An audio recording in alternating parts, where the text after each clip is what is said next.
Straight talk from Israel. You're listening to Israel News Talk Radio.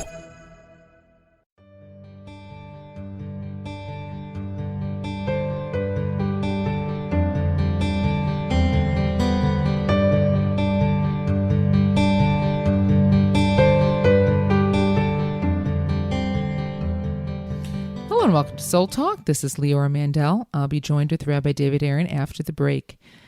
To what extent do you live with an internal sense of peace? Now, you may say it may depend on what's going on in my life and what's going on in the world and what's going on with my family and what's going on with my internal state. Yes, it definitely does depend on so many factors. But I think that so often there's so much around us. I mean, all it takes is turning on the news every single day, read news reports, and there's tragic things that are happening. And just being aware of all the pain and the tragedy in the world can oftentimes make it difficult to live with a sense of joy and peace, even if nothing is going wrong in my own personal life. So the question is, even being aware, being real with the fact that, yes, there is challenge, there is pain, there is tragedy in the world, and yet there's also a lot of beauty. There is a lot of joy. There is a lot of peace. How can I tap into that more? How can I bring that more into my reality, even in spite of what might be going on around me?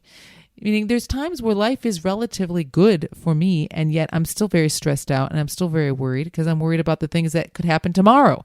Or I am aware of the fact that I got home safe and sound, but someone else didn't, and how do I know it won't be me next? Meaning there can always be what to worry about even when life is going well.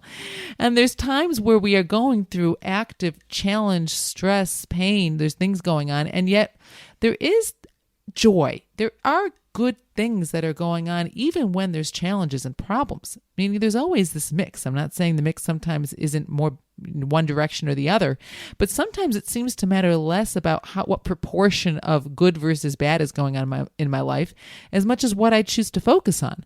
Because again, if life can be mainly good, but if I'm going to focus on one thing that's stressing me out or that I read about or that's troubling me, then that could take over and it could overshadow all the positive and the good things that are in my life.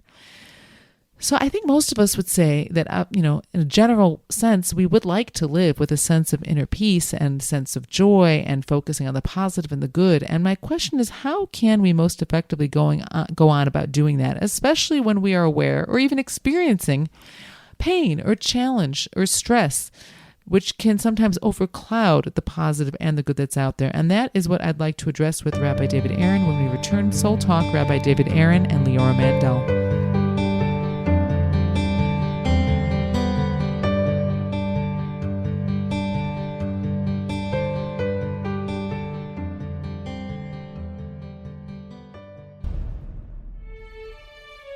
Israel is located in one of the most volatile areas in the world. Israel is an island of stability in a sea of war and unrest. In the midst of this turmoil, Israel stands out as a beacon of order and human progress.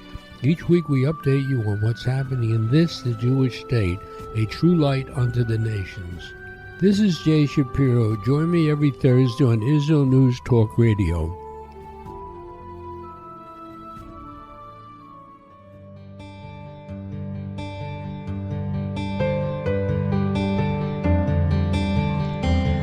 Welcome to Soul Talk. This is Leora Mandel with Rabbi David Aaron. Rabbi Aaron, for those who follow the news every single day, there is some sort of terrible event that is reported, some sort of tragedy. Sometimes it's large scale, sometimes it's small scale. And I used to stay away from the news because I found that really knowing what's going on in the world sometimes can be very depressing. It can be traumatizing. It can be very challenging to try to focus on the positive and the good and all the wonderful things that also exist in the world, when every single day sometimes it seems like there can be these tragic events that really can bring us down. So my question for you is, now obviously we can just decide to close ourselves off and not be aware of what's going on out there, but reality is that life is this mix of joy and there are painful situations in the world. How can we, in spite of seeing what's going on in the world around us, again, maybe seeing the news stories day after day of sad, terrible things that go on, how can we still live with joy, even in spite of knowing that, even if it's not within our immediate circle, there are tragic things that are happening, sad things and painful things that go on? Yes. One of the challenges of the news is the news generally reports bad news. Like today, a number of people gave birth and it wasn't in the news. Today, there was somebody who was 100 years old who had his bar mitzvah, his birthday party, and it wasn't in the news. In other words, of course, why should that be in the news? It's not newsworthy because it's not an extraordinary tragedy or something like that. So the unfair thing about the news is that, yes, there are terrible tragedies that happen in the world, but the news basically reports only that. And generally, day to day, things are pretty good. One of the beautiful things about Judaism is we have something called the bracha. A bracha is something that you say before you eat or before you do a good deed, a mitzvah. And you say, Baruch atah Hashem, you Hashem are the source of blessing. And we take pleasure in the fruit that we eat or the vegetables or whatever. And we take joy in the little things that happen all the time. And so it's really unfair because, yes, terrible, terrible, tragic things happen. But we can begin to think that because that's what the news reports, that's really most of what's happening in the world. I mean, you go into a hospital and you just see, just so many people sick. But the truth is most of the world's not in a hospital right now. But if a person's in a hospital and all they're seeing are people that are sick, then you begin to think that the whole world is a terrible hospital and everybody's sick. When, thank God, not everybody's sick. And not that, and the hospital is a very small sector of the population. So we have to be very careful, and we have to, for our own sake, we have to focus on also the good and not allow the news to cloud over and make us feel like it's all bad.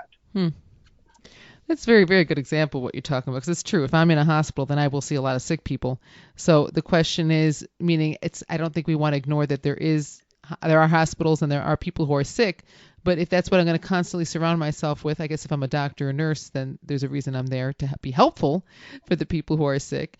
That's all I will keep seeing. And so that's a very, very powerful point and I think this is so true about so many aspects of our life. Reality, there's so many different realities that are true, but what seems to be happening all the time, it depends on what I focus on.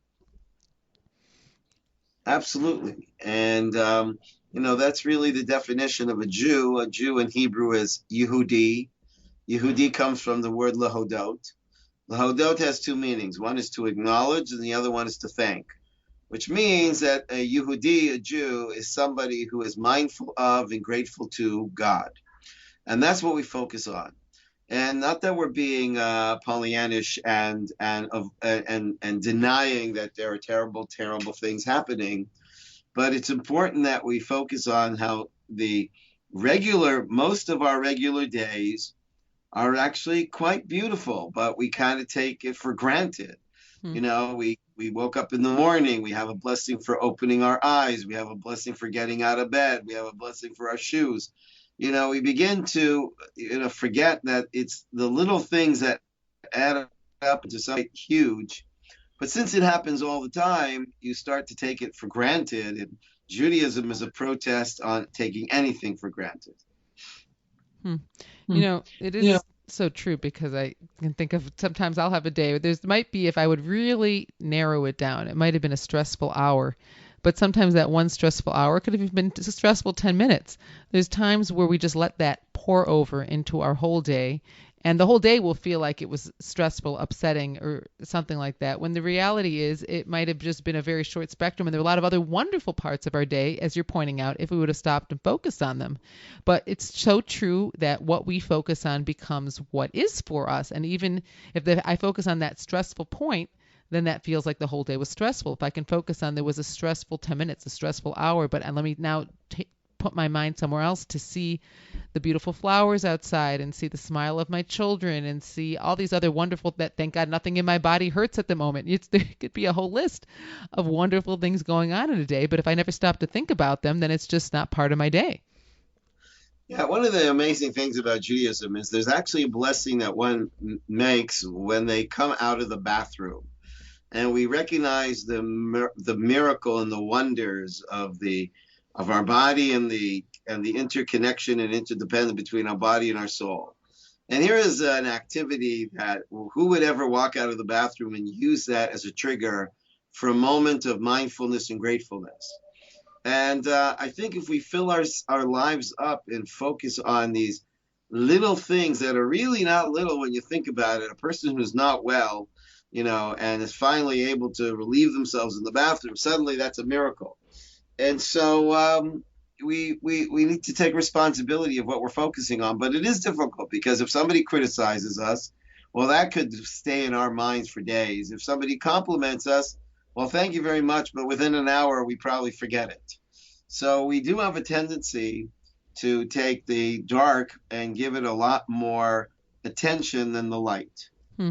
But as you're pointing out, in a sense, if we can recognize that within ourselves, that will help us to hopefully overcome it. Meaning, instead of saying, well, there is so much dark, saying, no, there is a certain amount of dark, and if I focus on it, then it gets a lot bigger. And it seems like it's a lot more. And if I try to focus on the things that are bringing light into my life, then that will be a lot more. So recognizing that, but we have a tendency much more so to focus on the dark, it will hopefully enable us to have the realization that we need to start working and find the tools to focus on the light and the good. Right. Recently I've been doing research on the Psalms of David, King David. And King David did not have an easy life. And yet it's so amazing how the Psalms are, so many of the Psalms are Psalms of praise, Psalms of thanksgiving. And I think this is the choice we have. We can focus on what hurts, and we can focus on what helps and what's joyous. And nobody's pretending that there isn't very sad and tragic things happening in the world, but let's work on also, and even more so, counteracting what happens in the news. And there's just so much bad news that the news focuses on. Let's make sure that we ourselves remind ourselves of also the great blessings in our lives. And I really like what you're saying a little earlier about the blessings, that we have so many blessings before we eat anything, after we use the bathroom, first thing when we wake up in the morning. And as much as some of these things can seem so small and little, but think of what we're blessing. It's those small things, if we can focus on them and recognize that this is bounty from God, it really changes. I mean, there's so many opportunities throughout the day to do what we're talking about. It's built in. It's almost built in with all these blessings that we say. If we actually stop and think about what we're saying, if we don't stop and think about what we're saying, we just sort of mouth it off and say it but not think about it, then it doesn't have that same effect. That's the difference between happiness and joy. Happiness, I think, is an appropriate term because it comes from happening. And happiness is really based on something that happens to you, and it's not in your control. It's just, if something happens to me that I like, I'm happy. If something happens to me that I don't like, then I'm not happy. And it's a happening, whereby joy is your choice. You have the choice to focus on what is joyful, and you don't live your life based on what's happening, but, because then you're a victim of circumstances. But if you focus and choose to be joyous is, be aware of the miracle of your eyeball, be aware of the miracle of your digestive system, be aware of the miracle of your kidneys, and focus on the daily miracles that are fading away because they're so daily and so regular. It's like, until I mentioned breathing, most of us didn't notice that we're breathing. And when we start having a hard time breathing, suddenly we're so shocked that, wow, it's amazing to be able to breathe. The idea of choice in our emotional state is huge, because I think so many want to be happy, but as you're saying, for happiness, it depends to a degree on what happens to you. Then I don't have so much control over my internal state. It really depends on what's going on outside of me. But in that clarification, that joy, and I think many of us would really like to have a life that we could say is joyous. And what you're saying is, regardless of what's going on around us, that it's a choice we can make, which is actually very empowering, because then that means it's something that we can actually hopefully have, as opposed to something that we're dependent on what's going on outside of us to try to achieve. Absolutely. So I think already this is powerful, and you've actually already given us some tools, because as you're pointing out earlier, sometimes we think big things have to happen, and that's happiness. But joy is, I think what you're saying is, if there is so much joy already in our lives, and it's the small things, if we actually would open up our eyes to start paying attention to some of the small things in our life, and the more we do that, the more we see it, the more we will experience joy regardless of the other challenging things that might be going on in our lives. And that is something we can choose to do, and it does start small. When we return, Soul Talk, Rabbi David Aaron and Leora Mandel.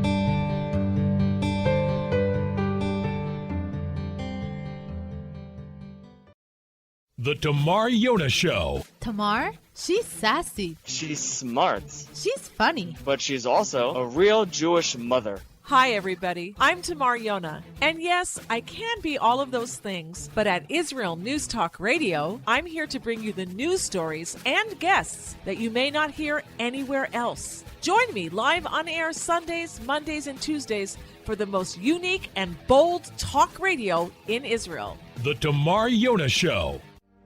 Shalom, I'm Leah Aharoni. Join me on my show, News from the Torah. Each Sunday, we'll use the weekly Torah portion as a prism for understanding the news today. Listen to News from the Torah to gain clarity about the times we're living in and to understand your own spiritual path in the process. News from the Torah every Sunday on Israel News Talk Radio.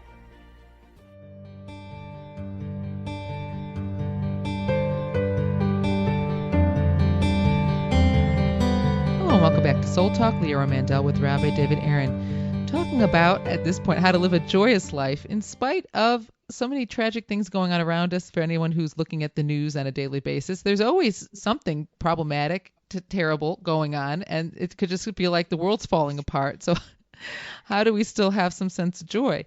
And I was thinking, sometimes there's this feeling, too, like we can have so much good in our life, but then we're worried about what if something bad's going to happen. Meaning, it's like waiting for the other shoe to drop. Maybe I do recognize my life is joyous and everyone that I know is healthy, but how do I know it will be tomorrow? And I know people, and sometimes I'm not saying I don't go through this myself during certain time periods, where it's like we are aware of the joy, we are aware of the good, and yet the fear and worry about recognition that we really don't know how long this will last, that something challenging or terrible could happen tomorrow, even can rob us of the good that we have right now. What do we do about that? Well, yeah, there's a saying, too good to be true. And this is an attitude that we have, that we feel that something too good just can't be true because we don't believe the creator of the world is willing to be totally good with us. And it's an attitude that we've adopted that when things are going good, we're afraid, oh my gosh, we're being set up for something bad. And who says why? Why can't you be receptive to God being absolutely good? We believe God is absolutely good even when things don't look good to us. But even when things do look good to us, why do we have to be suspicious that, I must be in trouble because this is too good? So I have this a lot when it comes to anytime I go out with my car. Because unfortunately, there are a lot of traffic accidents that I pass on the road. I don't have to turn on the news. Even if I chose not to look at the news, you pass it, you get stuck in traffic. And I try to remind myself, instead of getting aggravated, be grateful that I'm fine and hope that the people who were in the accident are ultimately okay, just damage to the car. But I'm aware that not everybody comes home comfortably. And then I come home, and even my kids know, we say, wow, Baruch Hashem, thank you, God, that we came home safe and sound. And we might have just gone on a simple trip to the supermarket. But I think I'm just so aware that not everybody does. And to some degree, being aware that not everything goes smoothly all the time for everybody else. And today it went smoothly for me just makes me realize it's not that I'm not saying God, I don't understand God's calculations for why that person got into a car accident today and I didn't. But I'm aware that it can happen. And I just want to, even for myself, sometimes my reaction is appreciating even more. Like, how often do we stop and think about, wow, everyone's alive today. Like, thank God my kids are sleeping in their beds and everyone's healthy and everyone's fine. And we didn't have to have a wonderful day. Maybe there was even some stress today, but we came home from the supermarket and everyone's okay. sometimes that does help to appreciate that. But sometimes it also, like, there could be this anxiety, I think, of like, okay, we're fine today, but how do I know what tomorrow will bring? And it's not a good way to live life.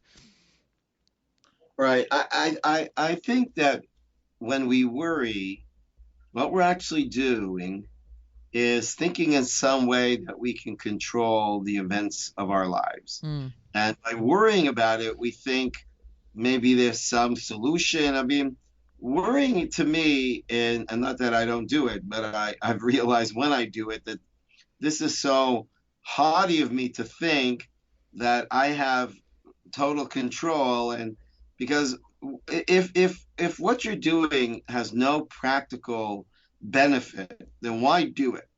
Like, there is absolutely nothing practically beneficial about worrying. If there's something you can do about it, then don't worry, do something about it. And if there's nothing you can do about it, then don't worry, because there's nothing you can do about it. But worry comes from this place that maybe if I worry about it, I will prevent it.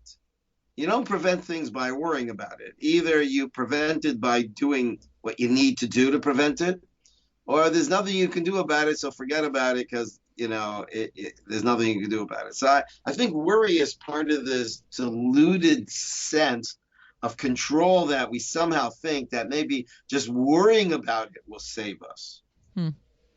That makes so much sense. That goes then into the category of what you're saying makes so much sense, meaning I'm worrying, okay, wait, is there something I can do? Is there some precaution I should take? Worry actually is useful in that regards, meaning I actually like that I have my 4-year-old has a bit of fear of water because I'm not as worried about taking him to water because I'm not worried. We have friends who their child doesn't have certain fears and they have to be much more careful to protect their child from what could hurt them, meaning... So it can be useful if it leads me to take certain actions in the realm of what I can control, as you're pointing out. But it's so true that if I would stop and say, is this useful for me to be worrying right now? And if I answer, no, it's not useful to be worried right now. Oh, so stop. But it doesn't always work so simply, but it's true. Right. Well, also, we have to be careful not to confuse fear with worry. Okay. Fear means I'm aware of danger. Worry is I obsess over it. Okay, that's a good... If I'm aware of danger, then you should be aware of danger. Now, is there something you can do to protect yourself? Then do it. If there's nothing you can do to protect yourself, then now, and you still start, dwelling on it, then now it's turning into worry. What does worry do for anybody? It doesn't do anything. So it's to me, when I do it, I realize like you're trying to be God. You think that just by worrying about it alone, you're somehow going to prevent it. And no, you just be proactive. If there's something you can do it. If there's nothing you can do, then let go and get on with your life. Such a healthy way to live. And as you're pointing out, meaning believing in God and knowing God has your back, being realistic is understanding. That doesn't mean that problematic, bad, what seems to us bad and tragic things don't happen. But if I really have faith and belief in God, then I recognize this, but it's not haphazard. And my worrying about it isn't going to change what is meant to be. But what will change is I'm going to be living my life with stress and worry as opposed to enjoying all the blessings that I have and that maybe nothing problematic will happen. And even if it does, I've now wasted all this time before any kind of event not enjoying my life, not appreciating my blessings because I'm worried all the time. So it's very true. Right. Yeah. My wife would say to me, no news is good news. and I think sometimes I try to be psychic, like what could be, and let go, just let go and trust God. And just know that if there's something you can do, do it. If there's nothing you can do, then go do something you can do. I like how you're simplifying things because I think sometimes we overcomplicate things in our own minds. And even this whole topic of, on the one hand, we are responsible to do what we can in any given situation to help ourselves and to take precautions. And that is our responsibility. And if we don't do due diligence, then things can happen that didn't have to happen because of that. There, on the other hand, God is running the show, and we don't have to take as much responsibility on our shoulders as we often are trying to carry. And it's just a burden that is unnecessary for us to be carrying for no reason. It reminds me of, I think there was some like analogy of a man who's carrying some, trudging along, and he's just carrying all these rocks in this bag. And it's like, you ask, why are you carrying that? And he says, well, I'm just carrying it. Like, he doesn't even know why. Is this helping? Is there something useful in you in that bag? And there's nothing useful in that bag. It's just weighing him down. The longer he walks, the heavier it gets. And I feel like as you're describing it, worry, especially this distinction between fear and worry, is really like carrying this bag of rocks. We're carrying something with us, and it's not like we can take something out of the bag and say, well, I have water, and I have my lunch, and I have another pair of shoes. That's useful for me. So it's a very good question, and I think this visualization of saying, okay, what am I carrying as I'm going through my day, and what's weighing me down and preventing me from appreciating the blessings? And if we open up our package and we see there's a bunch of rocks in there, worry would be those rocks. We have to let it go, put it down. Right. And I think the key attribute to focus on is humbleness. Because to be humble means I know what I'm capable of doing and I know what I'm not capable of doing. But when I have this confusion that I think somehow I'm able to do something I'm not, and so I somehow, just obsess over worrying about it, thinking that that's actually doing something. It's not doing anything. It's just damaging you. So then, practically speaking, if I'm going to sort of take a scenario where I maybe tend to get worried, and I think all of us, sometimes we know different people have different scenarios that worry them, different situations. Really have to take a step back and really sort of analyze, okay, this worries me. Okay, but what about it worries me? And really try to break it down and then examine, okay, is there something I can do about X, Y, and Z? If the answer is yes, then let me strategize what I can do. If the answer is no, then it really helps clarify saying, well, then worrying, again, I'm just taking pointless weight with me, and I need to put this down. But to actually very consciously go through this analysis, as you're pointing out, it really is clear. If there's something I can do about any aspect of this, then figure out what that is and do it. And then instead of being worried, I'm too busy taking action, less time to worry. And if there's nothing for me to do, then I have to realize, okay, that's why I have to remember there's a God in the world and put down these rocks. I don't need to be carrying them. Right. So the worry of tomorrow can destroy the joy of today. And we have to ask ourselves, is it possible what I'm thinking about tomorrow, is that at all helping me on what I need to do today? Because if not, then I'm messing up today and tomorrow. So, and really, what do you have in the end? You have today. Because tomorrow is a speculation. Yesterday is a memory. The only time my life is happening is now. And so we always have to take stock, is what I'm thinking about, whether it's in the past or the future, adding value to now. If not, let go of it. And, these are the kind of things where it does take some emotional work to really say all these things that I'm dwelling on from the past, how are they affecting my now? And is this something I should continue carrying with me, or should I really let it go so I can be more enjoy the present of now? It does take some work, but ultimately it's like you have to sift through all these bags that we're carrying with us, and we'll feel so much lighter and really been able to enjoy the journey a whole lot more if we can let go of the things that we're carrying around unnecessarily. When we return, Soul Talk, Rabbi David Aaron and Leora Mandel.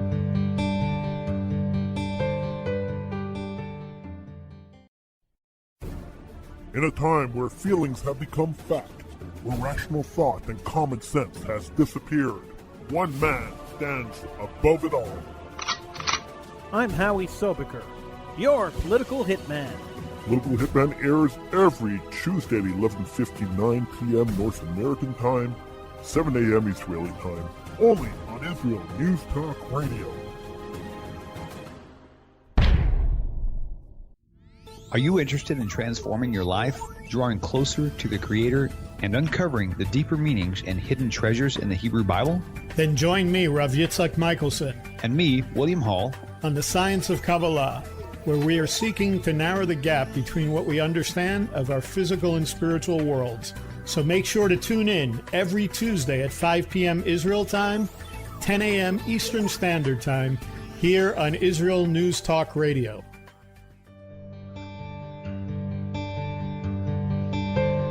Welcome back to Soul Talk, Leora Mandel with Rabbi David Aaron. And with this point, we're really talking about how to really take in the joy of life instead of carrying around worry or fear, especially worry, because as you point out, I like that distinction of fear is helpful in terms of being aware of danger, but when we start obsessing over things where we really don't have an ability to change much, that's worry. It's not useful. And yet so many of us are carrying worry with us, and it's weighing us down, and it is not useful. And a great antidote to that is really, as you were saying, focus on today, on the now. I like what you shared right before the break about yesterday and the future. And it's so true that so many of us are really not in any present moment. We're either thinking about the past and dwelling on things from the past, or thinking about the future, worrying about the future, planning the future. Maybe there's even good things in the future, but we're missing right now. So what can we do to try to live more in the moment, especially that there are, and recognize, as I liked what you said even earlier, that so much of joy is in the details. It's in small things that if we would actually notice them and appreciate them, these moment-to-moment joys of life, we would actually be more joyful. So what can we do, especially when we've already sort of are geared towards the past and the future, neither of which are, and therefore missing all these present moments? How can we focus more on now? Well, one of the great gifts of Torah life is Shabbat.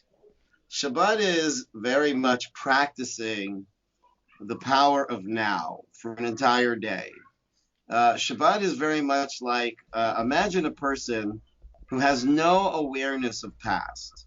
Past is not part of their vocabulary. That would mean that they would never be resentful, they would never be angry, because resentful and angry is based on remembering something that happened. And imagine this person has no consciousness whatsoever of the future. Well, so they would not be able to worry, because worry is anticipating the future. There's no stress, because stress is anticipating the future. A person that has no awareness, no memory of the past, and no anticipation of the future will be completely in the now. And they will be happy. Because when are we really happy? When we're immersed in what we're doing right now. That's generally when we're happy. If I'm really immersed in what I'm doing and I'm not thinking about what I could be doing or what I did yesterday, which I wish I was not doing, if I was just immersed in what I'm doing now, I'm happy. And Shabbat really is a time to be more present. And one of the things we do on Shabbat is we eat a lot, which is really quite an interesting thing, right? Because you would think it's a very spiritual day, but actually there's a tremendous amount of food going on. But I think it's very much like what people do in what they call emotional eating. Emotional eating is a person is stressed out, and because of that, they eat. Now, how does eating help you not be stressed? Because your body has no understanding of the future or the past. Your body experience, your physical sensations are very now present. So I believe that when people are anxious, upset about the past, or worried about the future, and they start eating, because without them realizing what they're trying to do is get back and anchored in the moment, which the food is helping them do, because the food is getting them back into a physical consciousness, which is right now. One of the other things we do on Shabbat is we sing, and you don't sing in order to get to the last note. We're not in a hurry to get to the last note.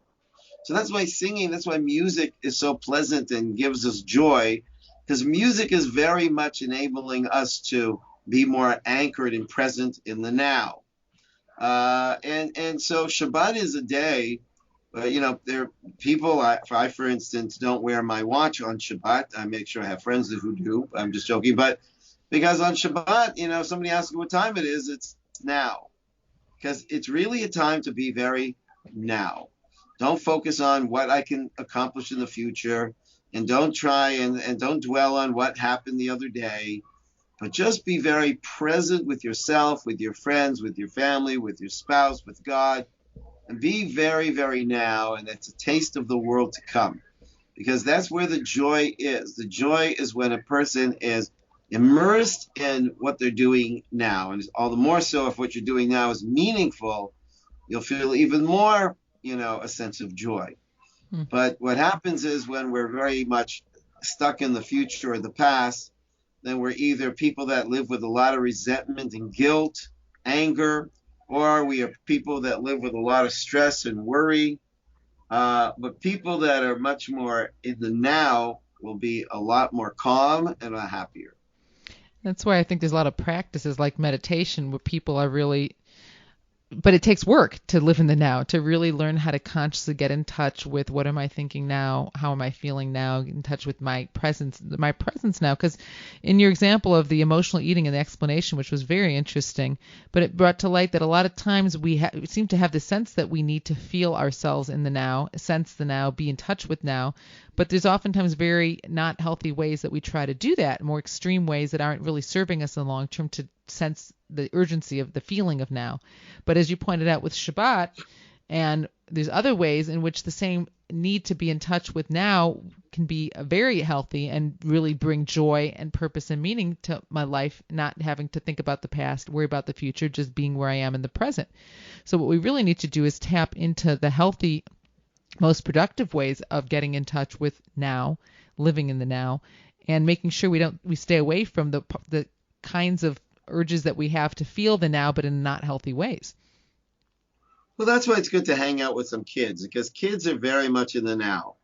You know, a kid could get upset, he cries, and then like before you know it, they stop crying and they forgot that they even cried. It's like my son said he read an article that children generally laugh around 400 times a day. Adults laugh about 15 times a day. So that was one I just got in there. So it's interesting that children are much more present in what they're doing. They can be very immersed in playing with their Lego. And if they do get upset, it can pass incredibly quickly and there's no memory of it at all. They just get on with their lives. You know, I was angry, I was sad, boom, now I'm happy, forgot about what was before. And there's something about children that is just joyous. You know, most children are pretty happy because they are very much not thinking about what will be or stuck with what was, but are very much into what is. So in a sense, in a way to practice this, meaning there's things we do every day, but it's really about entering what we're doing with a certain sense of mindfulness. So meaning as a suggestion for start, to pick something that maybe anyhow I'm doing, but most of the time we're doing multiple things at once, we're distracted, we're not really in it, to pick something that we're going to more consciously really be in the presence of what we're doing? Well, you know what? I encourage people to practice gratitude. You know, when you're walking down the street and your mind is just racing, thinking about what happened yesterday or worrying about what's going to happen tomorrow, why not actively take the time and talk to yourself about the good things that are happening in your life right now? You know, like, wow, this is great. Look at me. I'm able to walk. Oh, my gosh, look at that. I can't believe how beautiful the sun is. Oh, that is such a great color. And just actively talk about things that you are grateful for. And meaning the practice of the more we do it, the more we'll see it. The more we see it, the more it's increases, we were talking about earlier, our reality of that's what's around us. So in a sense, if we would like to live a life with more joy and more optimism, then we have to really practice focusing on all these small but very big things in our lives that are joyous, but we have to practice focusing on them. So as you're pointing out, it takes a certain consciousness, because naturally we probably wouldn't do that. We'd focus on the things that are upsetting us and bothering us instead of all the things that are wonderful, good. And I love your examples, that the sun is shining, noticing a flower blooming on a tree, I'll add some in, meaning things that maybe I could take the walk every single day, but I just have never really paid attention to and noticed before. But if I would take the time to notice them, they can bring a lot of joy. Right. Like play a game of what can I be thankful for that I've never, ever thanked before about. Like, when's the last time you thanked the Creator for your left toe? You know, and how would you feel if you suddenly, God forbid, had to lose your left toe? So that's actually a pretty thing that you love, because if you lost it, you'd be very devastated by that. And so when's the last time? I mean, there's so many things in our lives that we've never said thank you for, and yet they're in our lives. And so why, you know, a person's on their way to work and their mind is just chattering away with all kinds of negative stuff going on. Why waste your time? You're on the train, so why not take the opportunity to play this game of what can I be thankful for that I've never thanked before. Earlier on, you mentioned the idea of saying blessings, especially before we eat. We have opportunities to say a blessing, even after using the bathroom, an opportunity to say a blessing, and that's not even talking about the official time for prayer. And as I'm thinking about it, I mean, these are such opportunities to really stop and appreciate the blessings, even things like that I'm about to eat an apple. That I stop and say, if I don't think about maybe if I say my blessing, but I haven't thought about saying the blessing, I've missed out on this opportunity to really focus on what I'm doing now. And there is this concept specifically with blessings of having kavanah, of being mindful as I'm saying these words. So those are also amazing opportunities if we actually stop and do it, to start training ourselves to have more of this mindfulness, which will bring gratitude and appreciation for these blessings that we have in our life. And if we don't take the time to do it, then we'll continue living our lives not losing out on all these blessings and not being able to tap into the joy that they can offer us. I mean, even in a simple way of how much do we actually chew our food before we swallow it? I had a student who told me that if you chew rice for long enough, it actually turns into sugar and it becomes sweet. And he's right. If you chew it down to the point that it's liquid, it actually becomes sweet. So I think that's a powerful example, because I think the point is that there's so many experiences and opportunities to really tap into new experiences, be in a moment, take in an opportunity to really create and choose a sense of joy. But what we really have to do is slow down. Maybe that's it. Slow down and realize the past has its purpose, the future has its purpose, but I need to start living more in the present so I can truly live with a sense of joy and appreciate the many blessings that I have in my life. I want to thank you all for joining us. Soul Talk. Where can you get the inside news on Israel? At Israel News Talk Radio, we're dedicated to sharing Israel's inside story with the world by providing our listeners with news on Israeli politics, current affairs, and Israeli Jewish culture.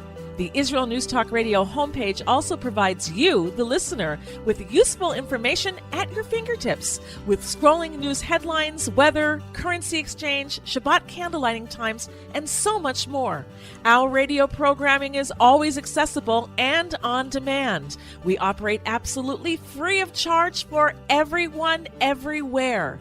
If you love what we do, partner with us now by becoming an Israel News Talk Radio supporter. With your support, you'll be inscribed on our Israel News Talk Radio Wall of Fame. There's nothing like us in the world. Be part of something great. Israel News Talk Radio. Straight talk from Israel. Howdy, this is Rita from Leak City, Texas, now living in Israel. And though my heart may have belonged to Texas, it now belongs to Israel and all the fantastic show hosts at Israel News Talk Radio. Hi, this is Michael Solomon from Kiryat Arba, Israel. And why do I love listening to Israel News Talk Radio? Because I love listening to the interesting interviews they do and their news reporting that most other media sources don't cover. Hey, this is Nicoleko from Malmö, Sweden. It gets pretty cold here in Sweden, so I love cuddling up with a warm cup of tea while I listen to Israel News Talk Radio. Hey everybody, this is Frank Morris from Tennessee. Me and my dog Buster really love listening to Israel News Talk Radio. You're listening to Israel News Talk Radio.